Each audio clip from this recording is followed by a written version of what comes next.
Hola a todos y todas. En esta oportunidad vamos a hacer un nuevo video que va a hablar sobre las tres grandes reformas constitucionales que tuvo la historia argentina. Recordemos que el caso de Argentina es particular por el tipo de procedimiento que se necesita para llevar a cabo una reforma constitucional. No es algo que se haya hecho en muchas oportunidades como en otros países como en México, que tiene alrededor de 17 reformas constitucionales. La dificultad del procedimiento para poder reformar la constitución en Argentina hace que sea una constitución que muy pocas veces se haya reformado.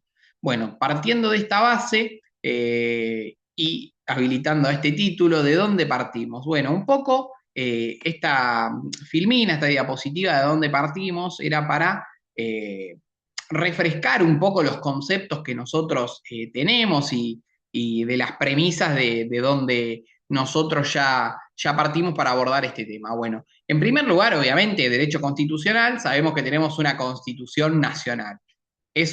Lo sabemos porque lo estamos estudiando, lo sabemos como ciudadanos, lo sabemos como argentinos, que tenemos una propia constitución nacional. Después, nosotros a la larga de la cursada, y debido al federalismo, vimos que las provincias pueden dictar sus propias constituciones nacionales, sus propias constituciones provinciales, siempre y cuando estén subordinadas y respeten lo que digan la propia Constitución Nacional. En este sentido, ustedes trabajaron en una actividad donde mostraban que también la propia Constitución provincial se puede reformar. Después, en el ámbito del federalismo, también vimos que la Ciudad Autónoma de Buenos Aires posee su propia constitución y que los municipios tienen la potestad, la facultad de dictar sus cartas orgánicas. Desde esta base, es decir, desde donde partimos, nosotros ahora vamos a buscar hacia dónde vamos, que hacia dónde vamos es entender cómo se reforma la Constitución Nacional. Ustedes eh, tienen además en este canal otro video de cómo es que se hace la reforma, cómo es el procedimiento per se. Nosotros en ese sentido vamos a tratar de trabajar algunas cuestiones sobre la reforma, cómo se fueron dando estas tres grandes reformas y las particularidades que tienen.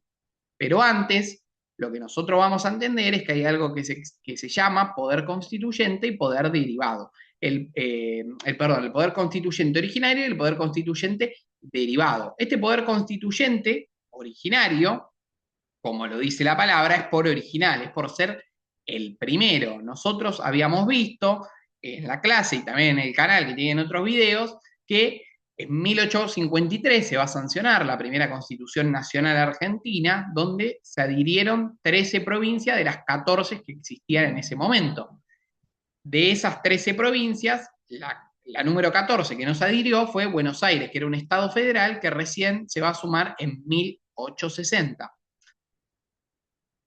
¿Qué fue lo que dejó esta Constitución de 1853? Bueno, en primer lugar, obviamente va a ser este poder constituyente originario, es decir, es la primera constitución del país, es la que va a sentar las bases, cómo se organiza nuestro propio Estado, cómo se organiza el país, cómo también se va a dar este procedimiento para que se lleve a cabo el poder constituyente, es decir, este procedimiento para que se pueda reformar la Constitución Nacional también lo va a sentar este poder constituyente originario, es decir, va a sentar las bases para que después el poder constituyente derivado, es decir, el que reforme la Constitución, sepan cómo es que se hace y cómo es que se realiza este procedimiento. En ese sentido, uno de los saldos que dejó la Constitución de 1853 justamente es que es un proceso originario que es abierto. ¿Por qué planteamos que es abierto? Bueno, justamente porque comienza en 1853 para Vidar Campos y va a terminar recientemente en 1860 cuando se incorpora Buenos Aires. Esta constitución, y para ya entrar un poco en los contenidos y repasar lo que habíamos visto, es una constitución de tinte liberal, va a dejar sentada los derechos de primera generación. ¿Cuáles son esos derechos de primera generación? Recuerden que esta constitución de tinte liberal, o sea, los derechos de primera generación, los civiles y políticos, esta primera constitución de tinte liberal va a estar basada en la libertad, la propiedad privada, la igualdad jurídica y las garantías individuales y donde nosotros podemos ver los pilares del liberalismo en la Constitución, justamente del artículo 14 al artículo 19. Y a modo de ejemplo, ustedes mismos también vayan a la Constitución y vean cuáles son esos artículos y qué es lo que plasman. Acá en este recorte que hicimos, vamos a abordar el artículo 16, que el artículo 16 lo que va a hablar es de una igualdad formal, una igualdad jurídica. Somos todos iguales ante la ley. Después en la práctica vamos a saber que eso no es tan así. Después, el artículo 17 lo que va a abordar justamente es que se brinda una protección a la propiedad privada, otro de los pilares fundamentales de la teoría liberal. De 1853 a las tres grandes reformas. Bueno, nosotros sabemos, como dijimos anteriormente, que en 1853 se origina el poder constituyente originario. Después va a estar el poder constituyente derivado, que es aquel que va a reformar las constituciones, por decirlo de una manera básica, para que se entienda. En la historia argentina hubo otras modificaciones. Nosotros vamos a trabajar con estas tres grandes reformas, que son la del 49, la denominada Constitución Peronista, la del 57, que se va a hacer en el gobierno de facto de Aramburu, y la reforma constitucional de 1949, que es la última que se realiza. Recordemos, como decíamos, por el tipo complejo del procedimiento de la reforma constitucional, la Argentina no es un país que haya tenido muchas reformas como en otros casos, pero nosotros vamos a empezar abordando la Constitución de 1949. ¿Y por qué la Constitución de 1949? Y no otras que se hicieron antes? Bueno, porque la Constitución de 1949 va a plantear un cambio de paradigma. ¿Cuál es este cambio de paradigma? Que ahora lo vamos a ver más detalladamente. Bueno, que va a instaurar el constitucionalismo social en Argentina.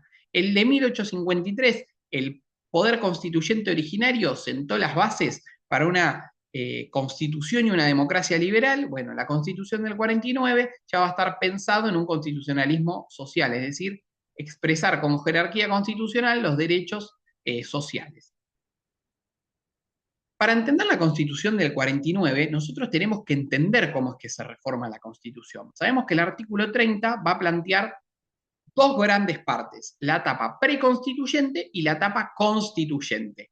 Cuando hablamos de la etapa preconstituyente, autoras como María Angélica Gelli lo que va a plantear es que es una etapa que es netamente política. ¿Y por qué netamente política? Porque se va a resolver en el Congreso esta etapa preconstituyente. Entonces, el mismo artículo 30, que espero que ustedes lo tengan a mano, el mismo artículo 30 lo que va a decir es que se va a necesitar una ley de la necesidad de la reforma. Esta ley de la necesidad de reforma va a ser la que va a fijar los límites y los contenidos. En la Constitución del 49, en este debate que se va a dar una particularidad donde tuvo una interpretación amplia, es decir, se buscó justamente formar, o mejor dicho, hacer formulaciones o ampliar basado en el bienestar de la nación y en la ampliación de los derechos del pueblo. Entonces, ¿cuál es la particularidad de esta ley de la necesidad de la reforma del 49 y que nosotros sepamos que ustedes entiendan? Bueno, esta ley la va a hacer justamente el Congreso Nacional. Y lo tiene que hacer 2/3 de los miembros, va a plantear la Constitución en su artículo 30, pero no va a aclarar si es de los presentes o los totales. Y este es un debate que se va a dar en el recinto por los propios peronistas y los propios radicales.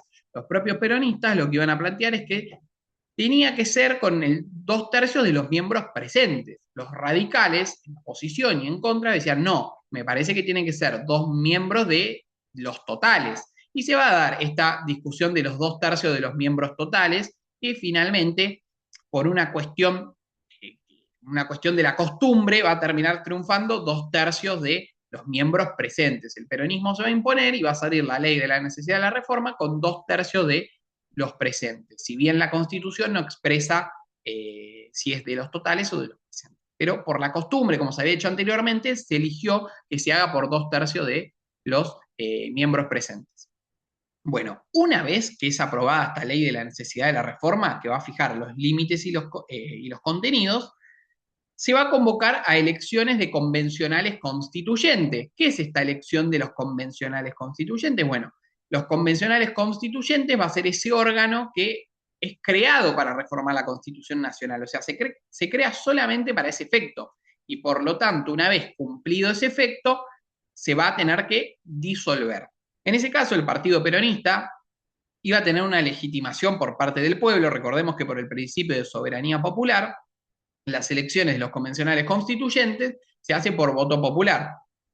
y en esa oportunidad ganó el partido peronista, el PP, con el 66,7% de los votos, consiguiendo un total de 109 constituyentes, mientras los radicales tenían 48. Una de las particularidades que vamos a ver a modo de anécdota, a modo de repasar la historia constitucional, es cómo se va a dar esa convención, cómo se van a dar las sesiones en esa convención constituyente, no metiéndonos muy en profundo, pero sí destacando que hubo un total de 13 reuniones donde la UCR va a plantear varias cuestiones. En primer lugar, en la primera sesión no se presentó, hubo una sesión de la Asamblea donde el general Perón, el presidente en ese momento, dio un discurso y tampoco la UCR se presentó. Recién en la segunda sesión ordinaria se va a presentar la Unión Cívica Radical, donde en esa segunda sesión ya va a mostrar su disconformidad con lo que fueron la votación de la ley de la necesidad de la reforma, va a cuestionar en este tipo de boicot que ellos hicieron, cuando se eligieron las autoridades no se presentaron y obviamente todos los peronistas votaron y todas las autoridades quedaron conformadas por el Partido Peronista, que eran los únicos presentes, y también mostraron disconformidad y decían que había que haber una inconstitucionalidad en esta elección, en cómo se va a dar la reforma, y pedían que se disuelva la Asamblea Constituyente. Sin embargo, no tuvieron suerte con su pedido. Justamente a la hora de la votación, lo que quisieron hacer fue boicotear esta reforma, no presentándose a votar. Pero ¿qué es lo que pasó? Bueno, el peronismo tenía el quórum, es decir, la cantidad mínima para sesionar, era un quórum propio. ¿Por qué? Porque tenía 109 constituyentes por la legitimidad que le había dado el pueblo. Entonces, al tener la mayoría, pudo sesionar igual y pudo aprobar la reforma. ¿Qué fue lo que nos dejó esta constitución del 49 para que empecemos a pensar? Bueno, obviamente, como habíamos dicho, instauró el constitucionalismo social. ¿Y qué significa que instaura el constitucionalismo social? Justamente que le va a dar jerarquía constitucional, va a estar expresada en la Constitución Nacional estos derechos de segunda generación, es decir, los derechos sociales. Los derechos de los pueblos empiezan a estar en la Constitución Nacional de manera expresa. Recordemos que esta constitución por primera vez va a reconocer los derechos de los trabajadores, los derechos de la familia, los derechos de la vejez, va a entender también el derecho a la educación, va a hablar sobre la cuestión universitaria, entendiendo que tiene que haber un acceso para todos en igualdad de oportunidades, en igualdad de condiciones, pero pensando que todos tenemos que tener la oportunidad para estudiar basados en la grandeza de la nación, para aportar a la riqueza de la nación.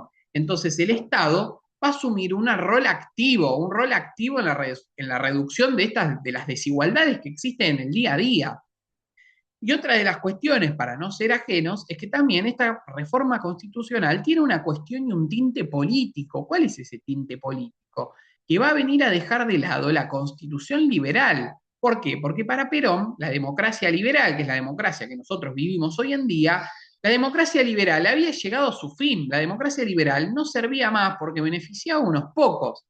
Por eso, Perón planteaba que era hora de una democracia social, una democracia justicialista, que la democracia justicialista va a tener como principio que se tiene que basar en el ejercicio directo de la soberanía popular. ¿Qué quiere decir esto? Bueno, justamente hay que hacer y se tiene que hacer lo que quiere y lo que dice el pueblo, que es el que tiene legitimidad. Eso en contrapunto de lo que es la democracia liberal. Después de la Constitución del 49, nosotros la otra grande reforma que vimos, recordemos la Constitución del 49, no duró mucho. ¿Por qué? Porque en el año 1955 se va a hacer un golpe de Estado de la mano de Aramburu, y donde ese golpe de Estado tenía como objetivo justamente eliminar todo lo que había dejado el peronismo. No solamente eliminarlo de la memoria de la gente, sino eliminar todo lo que había hecho el peronismo. Por lo tanto, en la reforma constitucional de 1957, que se hace en un gobierno de facto, el gobierno de facto lo primero que hace es cerrar y disolver el Congreso. Nosotros sabíamos que basados en el artículo 30, se necesita sacar una ley de la necesidad de la reforma. Y acá ya hay un gran cambio. En la Constitución del 57, sin Congreso, lo que va a hacer el gobierno de facto, autodenominado la Revolución Libertadora, justamente es emitir un decreto. O sea, se va a hacer un decreto y ese decreto va a establecer la necesidad de reformar la Constitución Nacional. ¿Qué fue lo que se va a dar en ese caso? Bueno, no solamente que se reforma la Constitución Nacional, sino que se elimina. En la bibliografía van a ver que se deroga, sin embargo no se usó el procedimiento para derogar, sino que se va a eliminar la Constitución del 49 y no va a tener más rastros. Se denominó, por eso ellos denominaban la Constitución maldita. Lo que sí se respetó fue la elección a representantes de la Convención Constituyente, pero que tuvo una particularidad también eso. ¿Por qué? Porque el peronismo estaba proscripto. Y también estas elecciones le sirvió como una herramienta, pero como una herramienta para medir electoralmente cómo se daban las votaciones con el peronismo proscripto. Sin embargo, tenemos que destacar que estas elecciones va a dar un saldo de que hubo mayor cantidad de votos en blanco, que el ganador fue el voto en blanco. ¿Por qué? Porque hubo más de 2 millones de votos, o sea, más de 2 millones de personas que votaron en blanco y no a los otros partidos políticos. ¿Cómo fue o cómo se llevó a cabo esta etapa constituyente, por así decirlo? Sabemos que la etapa preconstituyente acá se vio vulnerada porque fue por un decreto. La etapa constituyente también va a ser medio cuestionada. ¿Por qué? Porque se hizo difícil mantener el quórum. Le costó mucho en ese caso a la Revolución Libertadora mantener el quórum, costó bastante. Hasta hubo que hacer en muchos casos muchos viajes para poder mantener las sesiones, porque no se llegaba a tener esa cantidad mínima para sesionar, era muy difícil en un contexto donde no había consenso, donde también se había planteado hasta la nulidad de la convención, cuando se habían iniciado las sesiones, y finalmente el saldo, por así decirlo, que va a dejar esta Constitución del 57, justamente fue la incorporación del artículo 14 bis, que sigue vigente hasta hoy, y la eliminación de la Constitución del 49. ¿Por qué decimos, o mejor dicho, por qué hablamos del saldo que dejó la reforma del 57? Bueno, porque pensemos esto, un gobierno de facto, sin respetar el procedimiento de la reforma del 30, instauró este artículo que sigue hasta el día de hoy. Es un artículo vigente, el artículo 14 bis, y es bisagra en la Constitución Nacional Argentina. Y este artículo va a plantear 3 tipos de derechos. Obviamente, en la primera parte, en el primer párrafo, va a hablar de los derechos personales del trabajador, pero también va a reconocer a los derechos colectivos del trabajo, las asociaciones gremiales, y también va a otorgar los derechos de la seguridad social.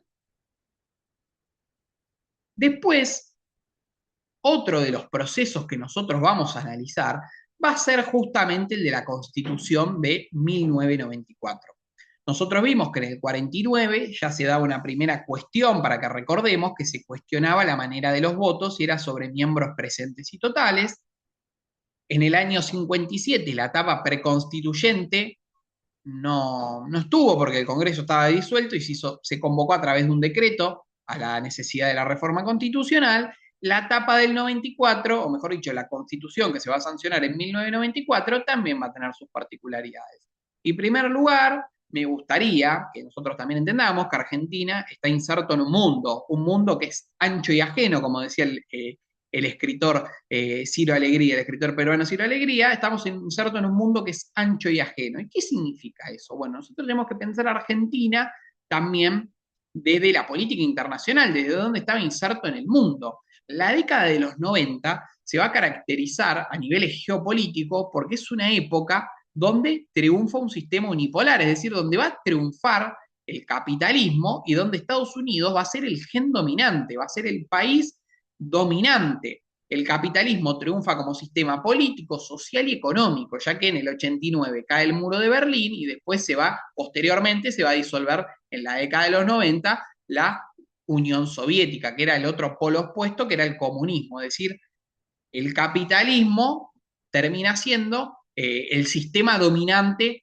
de los 90, constituyendo un mundo unipolar con Estados Unidos como en la hegemonía, con la figura principal. Y ustedes me van a decir, ¿qué tiene que ver esto con Argentina? Bueno, va a tener mucho que ver, porque que el sistema que triunfe sea el capitalismo no va a ser ajeno a la República Argentina. ¿Por qué? Porque si uno tiene que pensar a la democracia como un juego de sillas y mesas, donde en el año 49 Perón se sentó en la mesa y sentó a los trabajadores, en la década de los 90, en el año 94, Menem se sentó en la mesa y sentó en la silla a los consumidores, a los usuarios. Ya no se piensa a las personas, sino que estamos pensando ya en otra categoría, en usuarios, en consumidores, una categoría más globalizadora. Triunfó la globalización y se vio expresa en la Constitución Nacional. También se le empieza a dar impronta a los derechos denominados de tercera generación, es decir, los derechos de incidencia colectiva, que ahora en un rato repasaremos. Nosotros habíamos planteado que había otras cuestiones que la Constitución se veían vistas en la Constitución del 49, que ya en la Constitución del 57 no estaba, como esta etapa preconstituyente, y es preciso, antes de abordar la Constitución del 94, hablar de las palabras de Eduardo Menem, que Eduardo Menem no es solamente el hermano del expresidente Carlos Saúl Menem, sino que fue el presidente de la Convención Constituyente de la Reforma del 94. Él va a plantear, y leo textual la cita, va a decir, la reforma del 94 fue la más legítima, fue la más democrática y también la eficiente de toda la historia argentina. Y plantea, legítima porque se cumplieron con todos los pasos establecidos por la Constitución, especialmente el artículo 30 para la reforma constitucional. Y nosotros nos vamos a quedar con esto, ¿por qué? Porque esta constitución, obviamente, como todas, va a tener sus cuestiones, y hay algunos juristas y algunos doctrinarios que la van a cuestionar. Sin embargo, no vamos a entrar en profundo en ese análisis, sino que lo vamos a mencionar. En primer lugar, una de las novedades o uno de los puntos a tener en cuenta que pasó en la reforma del 94 fue el Pacto de Olivos. ¿Qué es el Pacto de Olivos? Bueno, como decíamos anteriormente, María Angélica Geli plantea que la etapa preconstituyente es una etapa netamente política, porque se resuelve en el Congreso. Sin embargo, acá nosotros vamos a tener una etapa previa, es decir, va a haber una etapa preconstituyente de la etapa preconstituyente. ¿Y qué quiere decir esto? En el Pacto de Olivos se van a reunir el expresidente Raúl Alfonsín y el presidente de ese momento, el que era el actual presidente de ese momento, Carlos Saúl Menem, y van a esgrimir, van a definir, por primera vez en la historia, por así decirlo, porque nunca pasó un pacto así, se da un pacto uniforme para poder realizar esta reforma constitucional. ¿Y qué es un pacto uniforme? ¿Por qué decimos que pasa esto por primera vez en la historia? Bueno, porque tanto Menem como Alfonsín, que eran los líderes de las dos fuerzas políticas más importantes de ese momento, van a realizar este pacto que va a terminar con el núcleo de coincidencias básicas. Ahora, ¿qué es el núcleo de coincidencias básicas? Va a ser un paquete que es de carácter cerrado, es decir, va a ser un paquete donde se van a establecer los puntos claves que la Convención Constituyente debe aprobar o rechazar en bloque, es decir, o se aprueba por afirmativo o negativo, pero no tiene modificaciones. Entonces ahí algunos juristas lo que van a decir es que se puede empezar a cuestionar la legitimidad por esto que se da, porque era la primera vez en la historia que pasaba y porque hubo algunos temas que no pasaron por el Congreso. Sin embargo, como dijimos, es una cuestión de una mención, no vamos a entrar en este debate. Con lo que nosotros nos vamos a quedar justamente es en analizar la reforma del 94 en etapas. Y vamos a diferenciarlo. Nosotros vimos que en el año 49 sale la ley de la necesidad de la reforma y se va a dar la primera cuestión. ¿Con qué cantidad de votos? La Constitución, en el artículo 30, es decir, en el artículo que habla del procedimiento de la reforma, lo que va a decir es, se tiene que reformar por el Congreso y tiene que ser aprobada la ley de la necesidad de la reforma por 2/3. Y dice de los miembros, pero no dice si son presentes o totales. En la Constitución del 49 se resolvió con los miembros presentes. ¿Por qué? Porque se basó en la costumbre, es decir, en lo que anteriormente se había votado, cómo se habían realizado las elecciones y la ley de la necesidad de la reforma anteriormente, se había votado con 2/3 de los presentes. En la del 94, acá también va a haber un giro y un cambio de paradigma. ¿Por qué? Y acá es tomando lo que dice Eduardo Menem, que plantea que es la más legítima, va a decir, bueno, en la reforma del 94, la ley de la necesidad de la reforma se va a aprobar con el 2/3 de los miembros totales. Por eso plantea que hay una legitimidad mucha más amplia. Obviamente no entrando en la polémica del 49, pero en la doctrina y en los juristas sí hubo un debate en este sentido. Lo que nosotros tenemos que entender y diferenciar justamente es eso. Que la Constitución del 49 también es legítima. Se aprobó con el 2/3 de los presentes, basado en la costumbre. En la del 49 se cambió el paradigma y se aprobó con el 2/3 de los miembros totales. Lo que nosotros podemos pensar que se puede generar una nueva costumbre y la próxima vez que se reforma la Constitución Nacional se tiene que seguir y se tiene que basar en estos criterios. Bien, ahora, ¿qué nos importa a nosotros de esta ley de la necesidad de la reforma? Como nosotros vimos anteriormente, es la que fija los límites y los contenidos. Pero ¿cuál es esta particularidad que vimos de los paquetes cerrados? Bueno, o mejor dicho, en el artículo 2 de esta ley se va a plantear el núcleo de coincidencias básicas, que es la que planteaba que hay que votar en paquete. Bueno, eso va a estar plasmado en el artículo 2, es decir, en el artículo 2 de la ley ya se decía que eso se votaba y se aprobaba así, o se rechazaba así sin modificaciones. Y en el artículo 3 se va a habilitar el debate a otras cosas. Entonces, una vez aprobada esta ley de la necesidad de la reforma, que los invito a que ustedes la busquen, la lean y la analicen, se convoca elecciones de convencionales constituyentes, como dijimos, el órgano que realiza la etapa preconstituyente es el Congreso, y el órgano que reforma la Constitución es la Convención Constituyente, que se crea para ese fin, que se crea para reformar la Constitución, y una vez finalizado, tiene que disolverse esa Convención Constituyente. En este caso, Menem va a plantear es la más democrática, ¿por qué? Porque justamente va a haber 35 partidos políticos y se van a elegir en total 305 constituyentes, donde el Partido Justicialista, recordemos que estamos en plena primavera menemista, por así decirlo, donde el expresidente tenía una legitimidad y un voto y un apoyo popular muy claro, tuvo 137 constituyentes por parte del Partido Justicialista. Entonces, esto acá remarcando y volviendo un poco a lo que habíamos hablado, una de las cuestiones que también diferencia el debate es que en esta oportunidad no se va a dar en la Convención Constituyente el debate sobre el núcleo de las coincidencias básicas. ¿Por qué? Porque ya estaba saldado, se votaba en bloque por afirmativo o negativo esos temas y no había modificaciones. Pero sí, como mencionamos anteriormente en el artículo 3, había cuestiones que estaban habilitadas para poder reformar libremente o para poder debatir o cuestionarse, en este caso en la Convención. Obviamente esta constitución fue sancionada y por eso planteábamos que tengan en cuenta estas cuestiones y que es importante lo del núcleo de coincidencias básicas porque se va a dar por primera vez en la historia. No había existido previamente un acuerdo de paquete cerrado, como se le dice. Entonces, como para ir finalizando y también invitándolos a ustedes a que puedan ver cuál es, o mejor dicho, qué dejó la reforma constitucional del 94, o cuál fue el saldo que dejó la reforma constitucional del 94. Bueno, en primer lugar, y el más importante, es que se incorporan los tratados internacionales con jerarquía constitucional. Es decir, en el artículo 75, inciso 2, estos tratados internacionales de derechos humanos empiezan a tener jerarquía constitucional, empiezan a estar en la cúspide de la pirámide. Después, en segundo lugar, otra de las cuestiones que ya vimos, pero vamos a volver, es que se empiezan a reconocer estos derechos de tercera generación, como hablábamos. Se empieza a pensar a las personas como usuarias, como consumidores, pero también se empieza a dar importancia a los derechos de incidencia colectiva, es decir, como por ejemplo los derechos de un ambiente sano. ¿Por qué es de incidencia colectiva el ambiente? Porque si se daña el ambiente, perjudica a todos, perjudica a todos los ciudadanos. Por eso es un derecho de incidencia colectiva. Después va a haber nuevas herramientas, como cuáles, como el amparo, el habeas data y el habeas corpus, que empiezan a ser garantías constitucionales, empiezan a estar expresadas en la propia Constitución Nacional. Y si nosotros hablamos de consagrar y expresar en la propia Constitución, también la autonomía municipal empieza a tener rango constitucional. Nosotros vimos que las constituciones provinciales tienen que asegurar la autonomía municipal.